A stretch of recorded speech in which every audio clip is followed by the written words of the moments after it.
आज सकाळी अत्यंत वाईट आणि दुःखद बातमी ही संपूर्ण महाराष्ट्राला दुर्दैवाने समजली.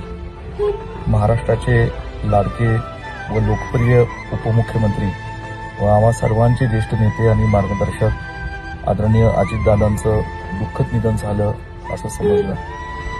खरं या बातमीने प्रचंड मोठा दुःख व्यक्तिगत मला, आमच्या कदम कुटुंबातल्या सदस्यांना आणि महाराष्ट्रातल्या जनतेला झालेला आहे. बारामतीकरांना तर किती मोठा त्यांच्यावर दुःखाचा डोंगर कोसळलाय याचा विचारही आम्ही करू शकत नाही.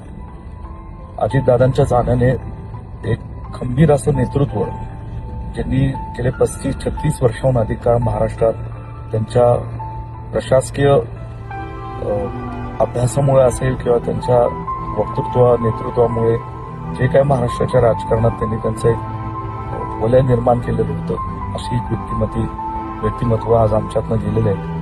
आपल्या सर्वांना त्याचं प्रचंड मोठं दुःख आहे. मी आता बारामतीला निघालेलो आहे आणि ह्या दुःखद प्रसंगी, अत्यंत वाईट प्रसंगी आपण सगळेजण पवार कुटुंबाच्या सोबत उभे आहोत.